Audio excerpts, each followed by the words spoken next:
Hi, everyone. I am Jen Fisher. I am co-chair of the cannabis practice at Goodwin, a law firm in San Francisco. And I am proud to work in cannabis because I have the opportunity to work with the most amazing, resilient, smart, and dedicated clients who face enormous legal and operational challenges every day and persevere with the kind of humor, spirit, integrity that I love to see in clients.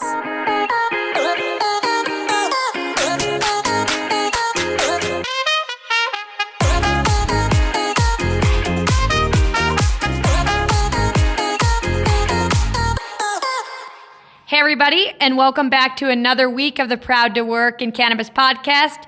Here with me today, I'm joined with Jen Fisher, who is the co-chair of the cannabis practice at Goodwin, a leading law firm. She's in San Francisco. She's our attorney. So this is kind of an interesting one to have our attorney on a podcast with us. Jen, how are you today? I am great, Carson. Awesome to be here with you and so happy to be working with Vangst. So happy to work with you. Jen and I were at Benzinga last week. We were there, of course, at the time that there was the 1 in 1,000 or 1 in every 1,000 year rainfall event.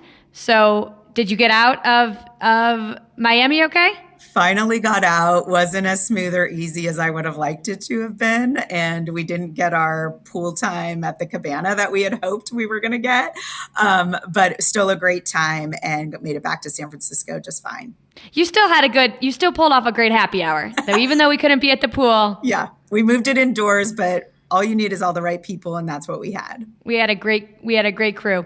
So Jen, talk to us a little bit about your background. Of course, you didn't start out in cannabis, so we would love to hear about your background pre-cannabis days. Sure. So I graduated from law school and started working in, sort of big law firms, handling all types of different cases and investigations, primarily for companies in highly regulated industries. So dealing a lot with government regulators and active shareholders and complicated legal issues. And that was sort of my niche. And I was working, hand in hand with clients, helping them both navigate sort of the regulatory regimes they were operating in, responding to government inquiries, defending them in government enforcement actions, and also dealing with, civil lawsuits that came their way. So really interesting practice with a great mix of clients from lots of different industries. But the common thread really among those clients was that they happened to all, operate in highly regulated spaces.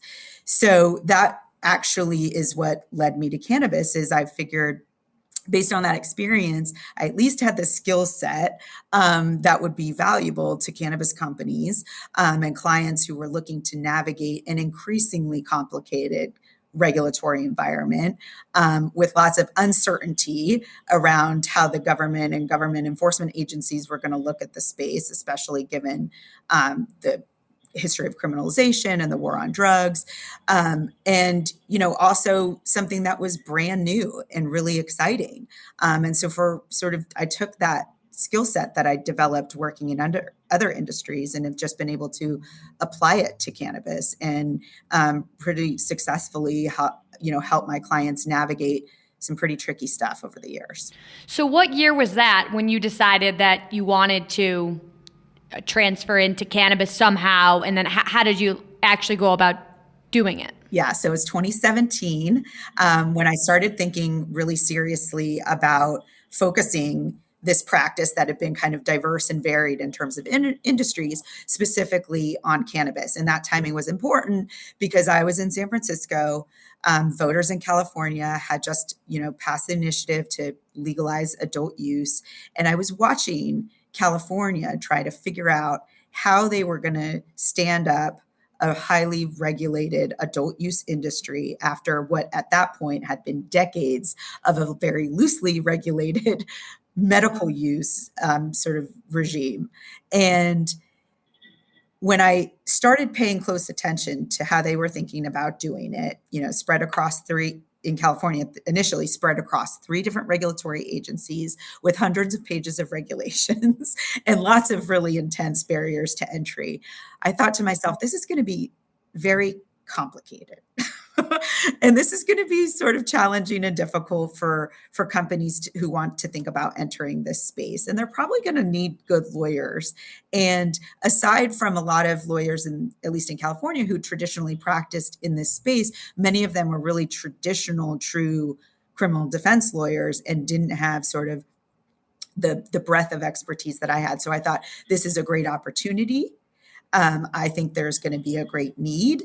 And more importantly than those 2 things, I was really drawn to the space just personally. I had a lot of friends who were getting involved in the space. I was starting to meet a lot of women who were thinking about this as a great opportunity to, a space where they could start their own companies. I was really attracted to the entrepreneurial spirit of the people I was meeting who were looking to get into the space. And then a big part of my practice had always been providing pro bono services to criminal defendants and incarcerated individuals. And so I also thought, well, if I'm focusing my practice on cannabis, I can also shift this very, very, very significant and important part of my practice in my pro bono sort of practice. Specifically, I can shift that also to focusing specifically on cannabis.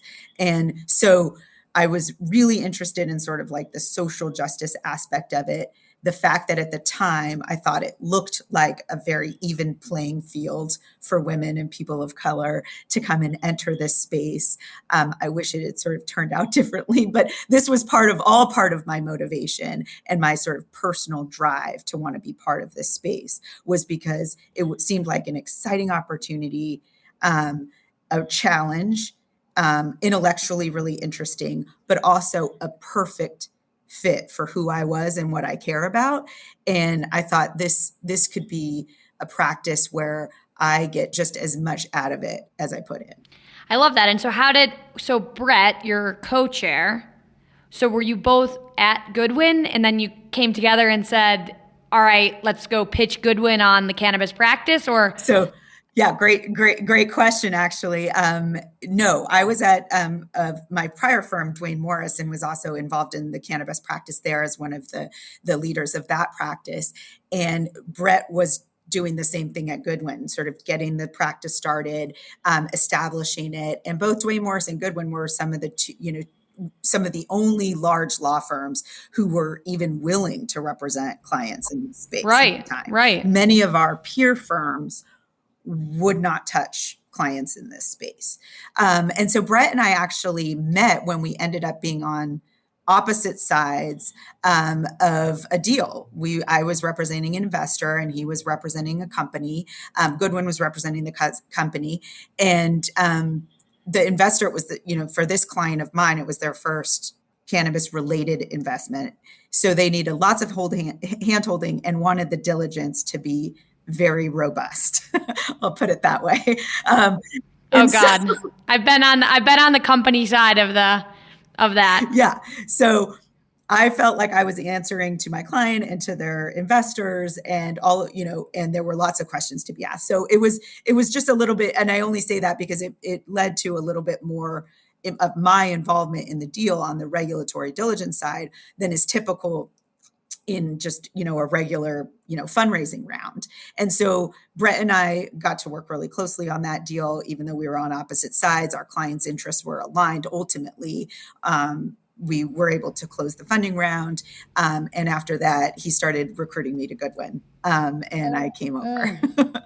So it's most of the most of the clients, I guess, like, it's so funny, like as lawyers, you refer to your people as clients, we refer to our people as customers, so I'm always mixing the lingo up. But are most of your clients and most of the deals that you're doing on the fundraising side, is it mostly cannabis tech-related companies that are going out and doing VC types of traditional funding rounds, or is it more plant-touching businesses that are potentially doing different financing like debt and other forms of other structured deals?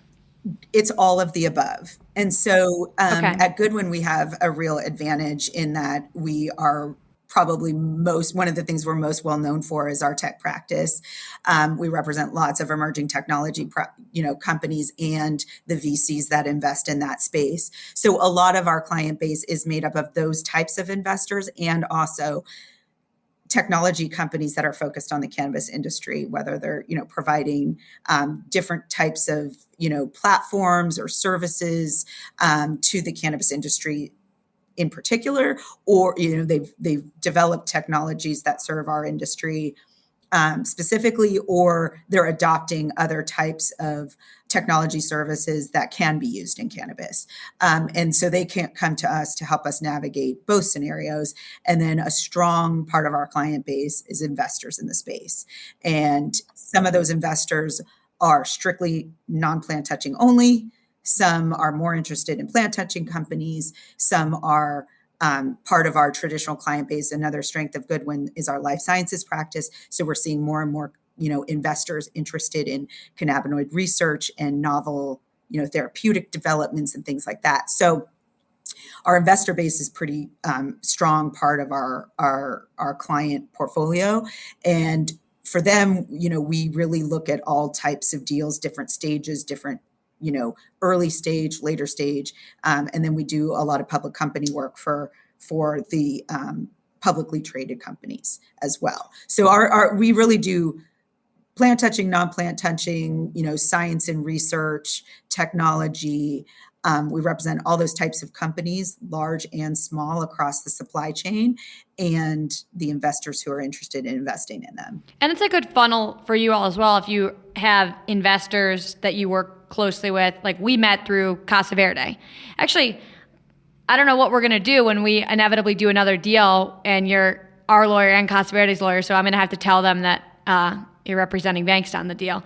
So on the fundraising topic, since a lot of people listening to this podcast may go out and ultimately fundraise, one of the things for Vangst was the first time that we did a round, we had already been operating for a couple years. And so we didn't have a lot of the things together in a clean data room. And the first fundraise was just so much work for the diligence process. And I think that it would be cool for people to hear if they're a new company, they're getting set up, they're getting ready to go, and they have plans to fundraise in the future. What are the kind of things from a legal diligence perspective can they do now to set themselves up so that when you're representing that investor on the other side of the deal, they're as best prepared going into the diligence you're going to need as possible? That is such a good question, actually.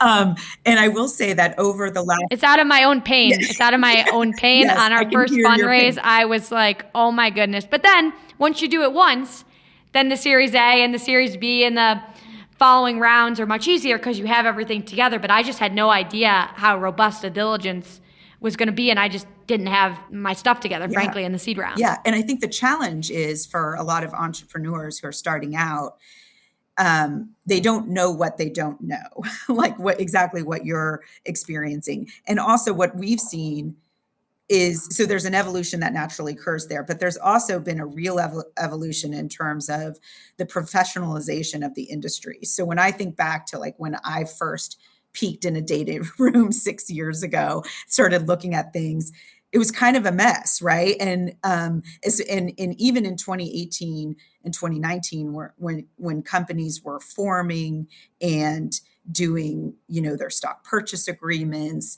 and a lot of their sort of corporate governance documents were a mess because their structures were overly complicated. And that's particularly true on the plant touching side. There was sort of a theory among lawyers serving in the space that having as complicated as a structure as you could was a good thing because it insulated, investors who were coming in through one vehicle, the IP in another, the real estate in another. And I think I understand why that was done because there were a lot of unknowns, and it still appeared that everything may become at risk if the tide changed and there started to be more government, enforcement. that just, as we all know, has not happened. And so a lot of what we've done is sort of unpack the complexity and help our cannabis clients run more like traditional companies. But for people starting out, that sort of leads to advice is like on really basic things like your corporate documents, make them as clean and straightforward as you can, make sure that they reflect, everyone who may have a right to, certain interests in your company. And then, on your finances too, because part of our legal diligence, we're always kind of also looking at how the finances are being kept and documented. At the time when we started, cannabis companies could barely get the help of any accountants, much less accountants that our investors were used to trusting their work. So that was very challenging, but I think there's a lot more opportunity to get your financial records in good order. That's something the investors are going to be looking at. And then your contracts, like every cannabis company has business partners that they're dealing with. How are those business relationships documented? When I first started working in the space, I can't tell you how many times I was told by clients that it was just a handshake deal. Yep. That's a problem. Handshake deals in the data room do not go well. You can't put a handshake deal that's not documented in the data room. And you don't really, and it's hard for investors to assess the value and stability of that relationship when there's the rights and sort of remedies if something goes wrong aren't spelled out in a document that they can then rely on if there's a dispute. So, getting your, all of your different partners, regardless of like what type of vertical you're in, but getting, the contracts and agreements, just buttoned up and documented, I think is huge. And it doesn't need to all of these things. And I understand when you're starting out, you're very cash strapped, and it's hard to think about hiring outside, consultants or specialists or lawyers or accountants to do this, but there's lots of ways you can do that at cost. At Goodwin, we work with entrepreneurs all the time, and we have special pricing that we give, especially if they're pre-Series A, and we sort of stagger things out so that we can do all the work right in the first time, and it's all buttoned up. And then when they start raising, it just becomes easier and easier. And there's lots of other, shops out there that gear a lot of their services towards entrepreneurs and startups. So those are some of the things I know that investors, care about and want to see. And then of course, on the plant touching side, they're, really keeping track of all of your regulatory approvals, the status of them, any correspondence that you're having with regulators. They are going to want to see at a minimum that your licenses are valid and that you're in good standing with the regulators. And that's low hanging fruit, at least for our clients, because they all, are striving to really work in a compliant way. But sometimes there can be gaps in that information, and, nothing causes a red flag more than just thinking that potentially the license is enough to snuff. Without the license. Yeah, you don't have much. Right. So really on the regulatory side, just making sure all your I's are dotted and your T's are crossed, because like I said, that should be how most companies are operating in this space, and it's not always true, and that scares off investors. And there's little things that can trip you up. I actually, as you were writing out the things to get in line, I was writing some out, and the financials and contracts and how those two things intertwine. We had in our seed round, like I was mentioning, we were bootstrapped and we were just trying to get contracts out the door and customers to pay. But the way that the contracts were written and the way and the timing at which our revenue was coming in didn't perfectly align. And, as someone just running around like a chicken with my head cut off, running the business, I was like, oh yeah, I know the contract says this, so we really do this. And it was like a whole 911 fire drill. We had a couple hundred customers at the time. We had to go back and get them to all re-sign new contracts, send them new invoices, and like do all this backtracking work, which I'm glad that we did. But had we just taken, take the advice from me, someone that doesn't want to slow down to do anything. Had we taken 5 hours out of the gate to just work with the accountant and the lawyer on the same call to make sure that everything was the way that it was supposed to be. We would have saved ourselves so much time, stress during the deal. So I can't emphasize enough on what Jen just said around just making sure that the corporate documents, the financials, and the contracts are in great standing. You will save so much time and money when you go out to raise. Any other tips just around first-time founders potentially getting ready for that first raise? Because, I know you live and breathe this all day, every day from the legal side. Yeah. I mean, I think founders who obviously really believe in what they're doing and have a vision for what their company is doing today and what it's going to be doing a year from now, 2 years from now. And that's hard in cannabis because we live in an ever evolving industry. But if you have your core mission and you know where you fit in to the industry and you can articulate why there's a need for what you're trying to do, I think that's incredibly helpful because it helps inform kind of everything else. When you get on the phone with your lawyer, when I talk to founders, I'm like, what do you want to do? Where do you want to be? What vertical do you want to be? What niche do you want to fill? And have you determined that there's a need for what you want, the product you're offering? Or because I know that those are the questions we're going to get asked by once we start the raise and the investors start looking at the company. In addition to the nitty gritty, you got to get them in the door and get them excited about it. And lots of different segments within cannabis have become a little bit more saturated. So having that real vision and how you fit in and being able to articulate why there's a future in whatever you're trying to do, I think that narrative is super important. And then once you draw the people in, then they're going to be, doing a deeper dive, but you want to get them interested. And, it's, as better than anyone, Carson, it's a grind. It's a grind out there, especially now that interest rates have gone up. I would say it's going to be a real grind out there. Yeah. I mean, there's so many headwinds that founders in this space face every single day.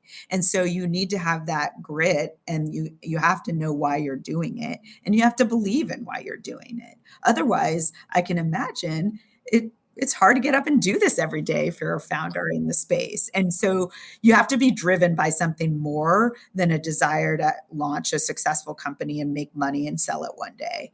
It's just not that kind of space, because in order to get to that point, you just have to put in so much work. Yeah, it's a lot of years and it's a long road.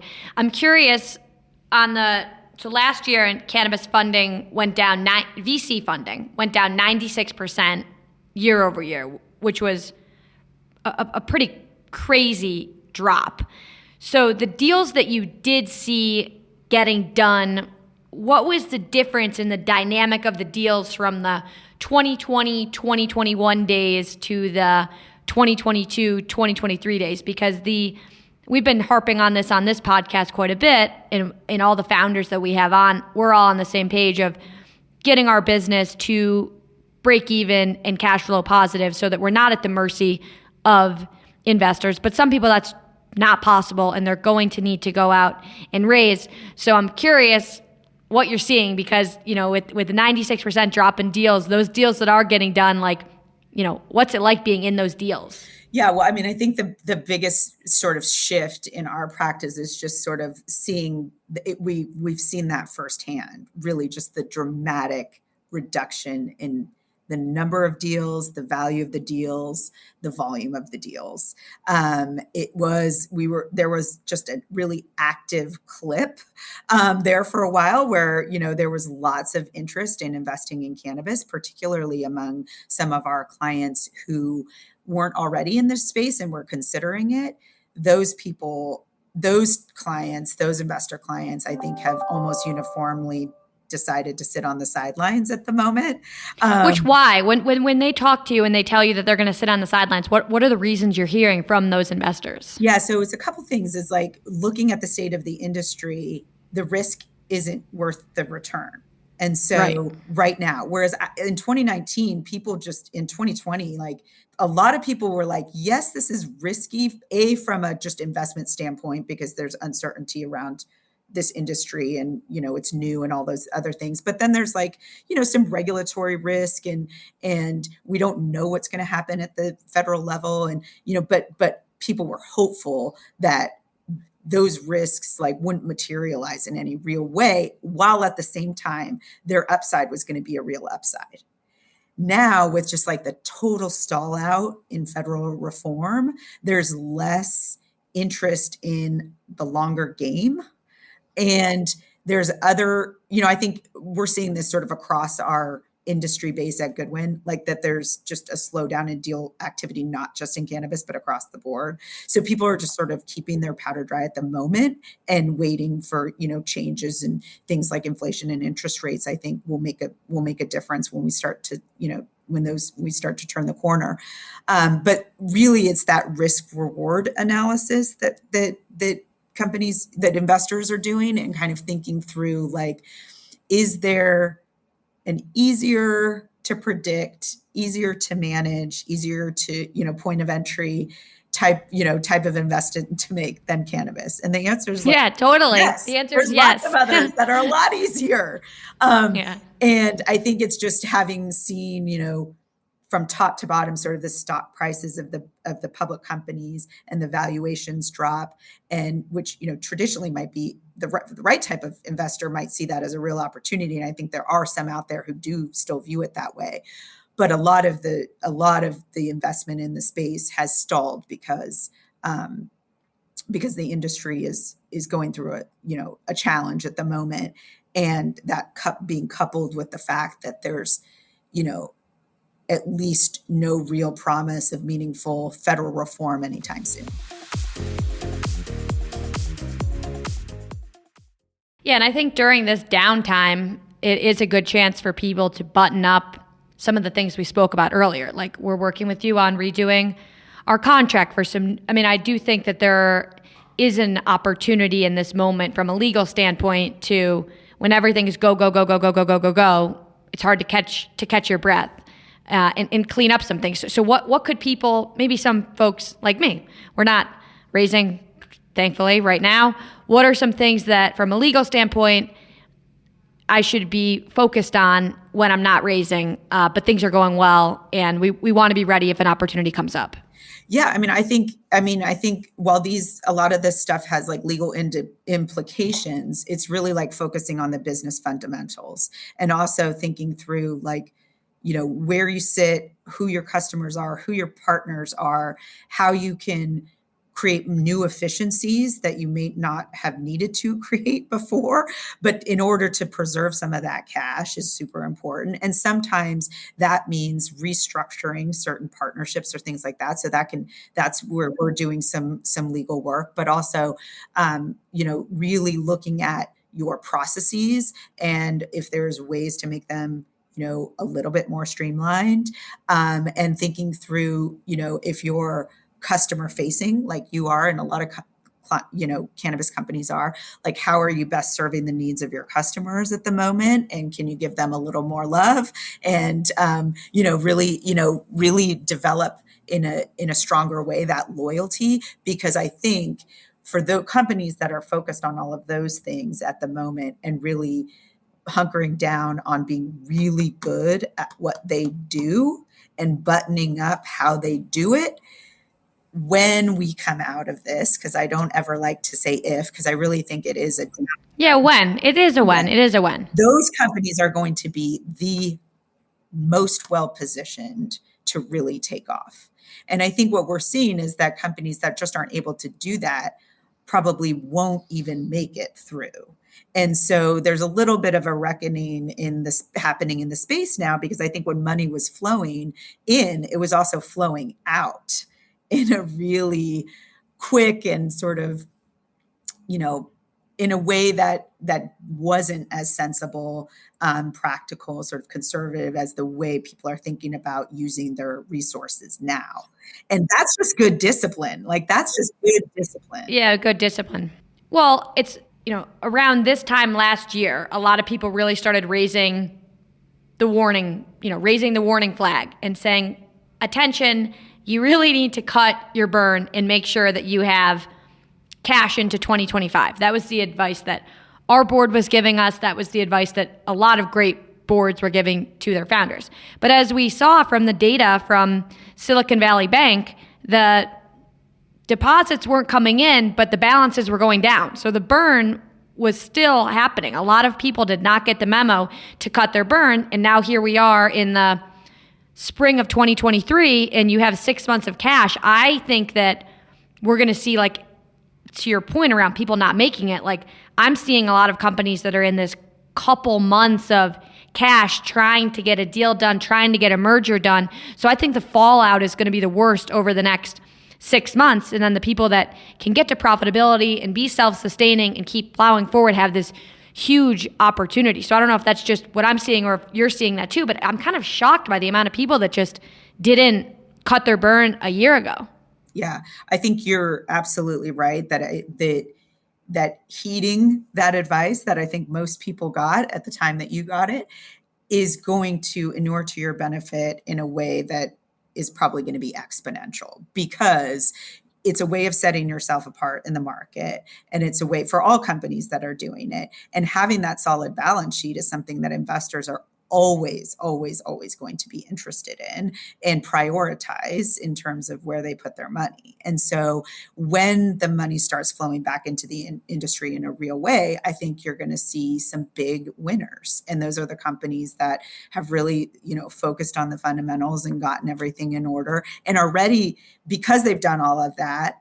When they think about how they're going to use their next, round or their next, influx of capital, it's to scale. It's like, we've got this. We are doing everything right. Now let's just go do more of it.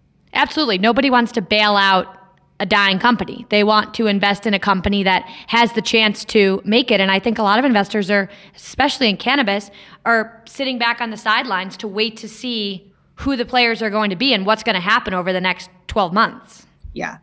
As their money's not flowing in and hopefully people are hunkered down, improving some of their, these sort of foundational things that we've talked about, I do think that is in addition to the more macro issues, I think the wait and see approach that investors are taking has a lot to do with that as well. Mm-hmm.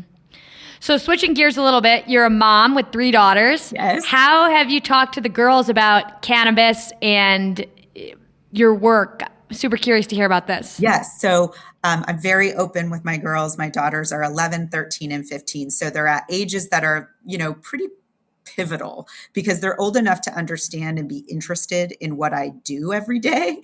But they're not quite old enough to understand all the complexity and nuances around, how people incorporate cannabis into their life for health and wellness, because a lot of the messaging that they're still getting around cannabis is very much, focused on the harms. And I think what I do a really intentional job of is trying to differentiate all of the benefits of both cannabis use and, the importance of having a legalized industry for adults.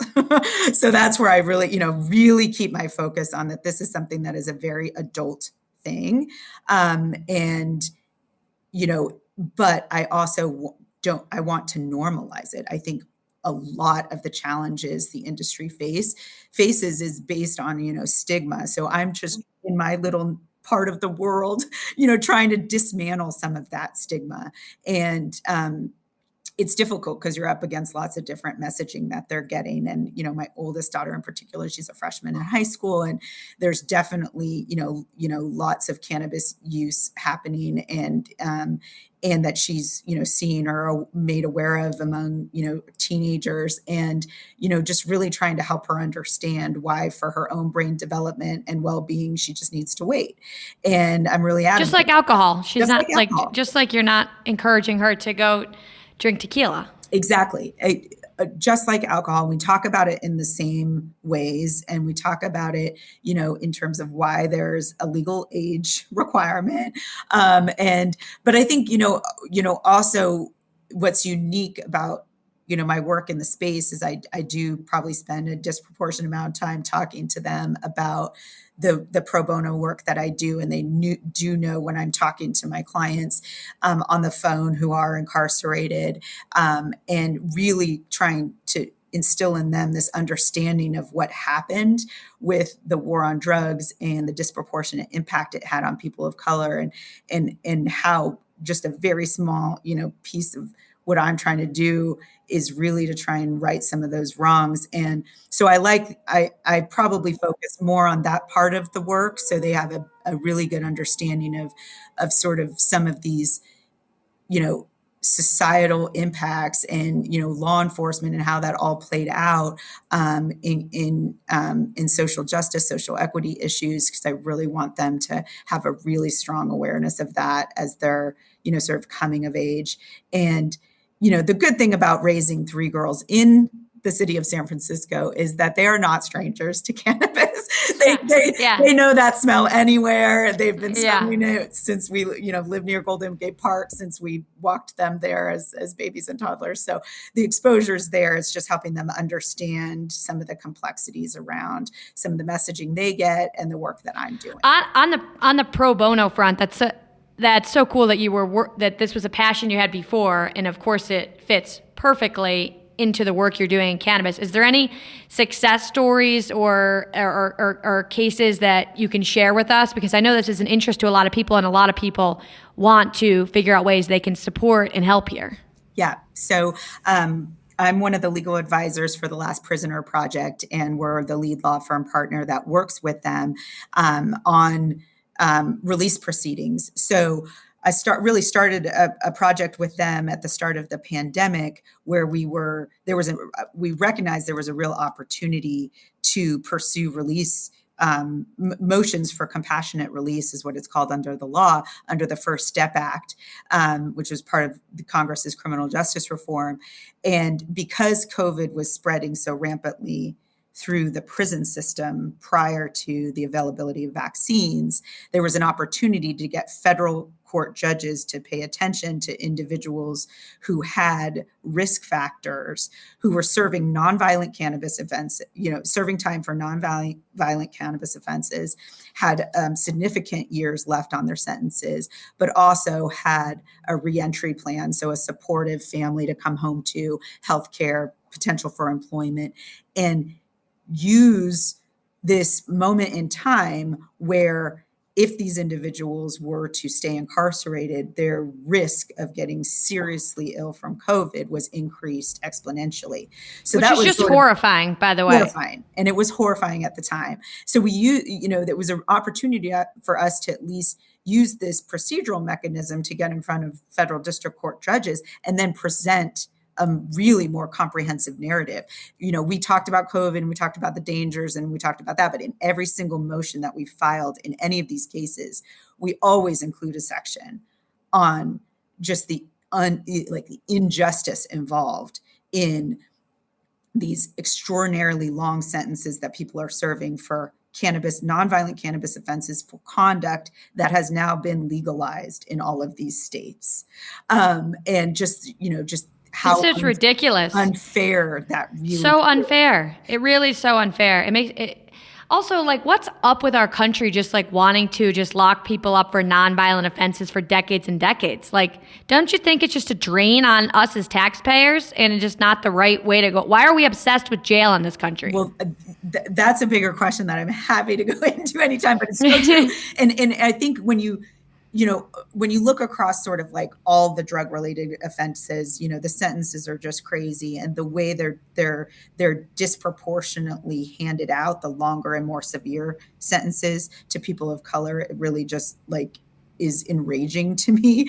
Enraging. But then when you look at cannabis that's now being legalized and people are creating a lot of wealth around it, or hopefully creating a lot of wealth. And jobs, creating jobs, legal jobs. And you've sort of turned this whole thing upside down.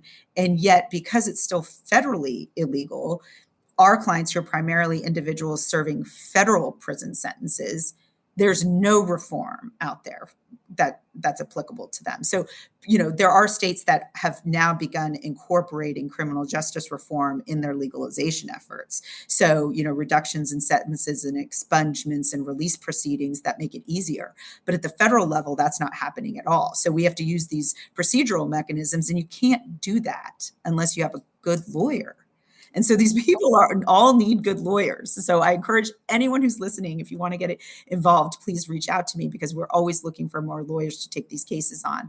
And so COVID sort of ended, but while in that time we had two wonderful success stories where we got two clients released home to their families, one of whom is named Andy Cox. Some of you who are at MJ Biz might have met him. He was at our Goodwin booth telling people his story. He was serving a life sentence. No, life. A life sentence for nonviolent. You got to be kidding me. His sentence had gotten stacked, and he was serving a life sentence. What does it mean if you say your sentence has gotten stacked? So, because of the nature of the offenses, they stacked sort of the length of times to be served on top of one another and stacked up the charges. So what that results in is sort of a circumstance where some individuals face mandatory minimums. And so some of those mandatory minimums call for a sentence from 25 years to life.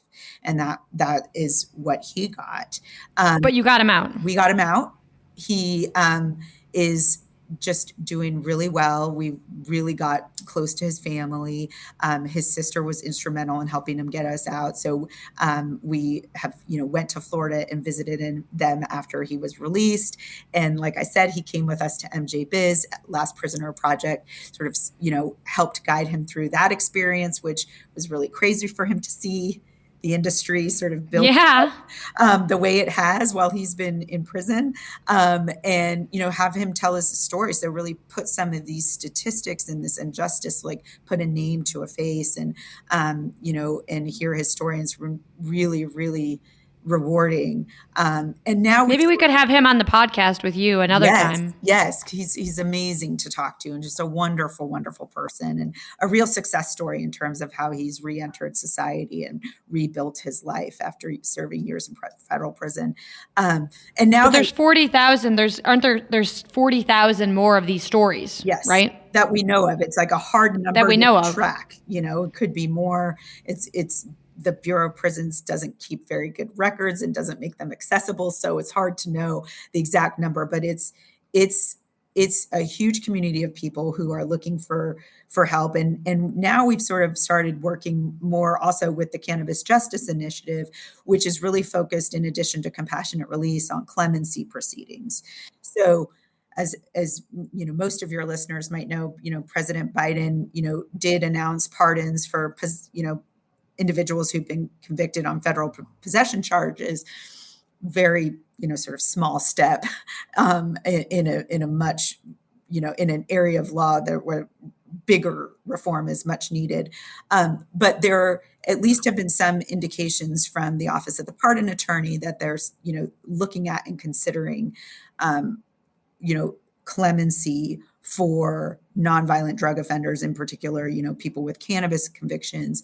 And so a large part of the effort that our teams are now working on is trying to position our clients and get those clemency petitions in the door, so that if the president wants to do that, there's, the procedural, requirements have been met.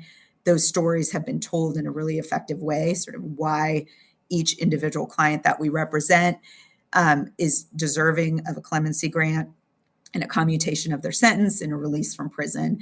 And so that's where the focus of our work is now, in the hopes that there's a real chance for reform while President Biden's in office.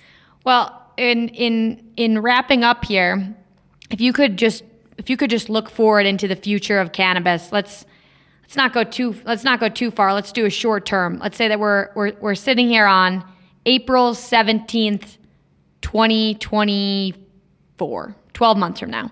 What is your hope that the industry can accomplish over the next 12 months? Bite-sized pieces. Yeah. So I hope that we see more companies operating more efficiently, And I hope we see more investors coming off the sidelines. And even if they're doing smaller scale raises based on smaller valuations, at least seeing some influx of capital into the space. I'd love to see the capital markets, rebound from where they are now. I would like to see more women in leadership positions in larger companies and more women-founded companies like Vanxt achieving real success. And I'd like to see more unification around the industry's messaging as to in terms of why reform is so important, specifically on issues like 280E. I think we have not flexed our muscle enough as an industry to try and address, federal laws that are increasingly debilitating. So I don't ever make predictions of when reform will happen, but a year from now, I would like to see some, real progress on what we can control, which is how the industry mobilizes in terms of a unified and persuasive way to try and start laying the foundation for real reform, because that, will be up to Congress and the administration, but there's more as an industry we can be doing to achieve reform. And that obviously has, exponential rewards for the industry if we can get some relief on some of the, issues that are, create a lot of hurdles and challenges for our industry that other industries just don't face. Yeah, and I like that answer too, because I feel like as an industry, one thing that we struggle with is we try to get too much done, and then nothing gets done. And so we need some small wins. So as an example, even in some of the bills that we've put forth, we'll add in a bunch of other. The way that our lobbyist explained it to me, she was like, it's like you're hiking up a hill with a backpack, and you start out with one rock in the backpack, and somehow 15 more rocks get added into the backpack. You don't make it to the top of the hill. Like, we just need a backpack and a water bottle for this hike this year. Basic things like bank accounts. Yeah. Just the basic, yes. Like the things that will provide banking. Meaningful relief. Yeah. Like, safe banking, a standalone bill. And I think, while there's some, there's a school of thought out there that like tucking it into a different bill is the way to go. That just hasn't worked. And so, there's, given the landscape of states who've legalized cannabis, and those states have recognized a tremendous amount of revenue, there should be more political pressure on the elected representatives in Congress who represent those states to help this industry. And there just hasn't been that sort of concerted and focused and unified voice in Washington. So I'd like to see progress on that front in the next year. You and me both. Well, if people want to find you or get in touch with you, or they're in the market for a badass lawyer, or how can people find you? How can people get in touch? Yes, so it's really easy. You can just Google Jennifer Fisher Goodwin, and you'll find all my contact information on my firm bio on our webpage. Well, great. Everybody, Google Jennifer Fisher Goodwin. You can get in touch there. And Jen, it's been great to have you on. I'm sure I'll talk to you later, but thank you so much for doing this with me. Thank you so much for having me. It was so fun, as always, to chat with you. Okay, have a good rest of your day. You too.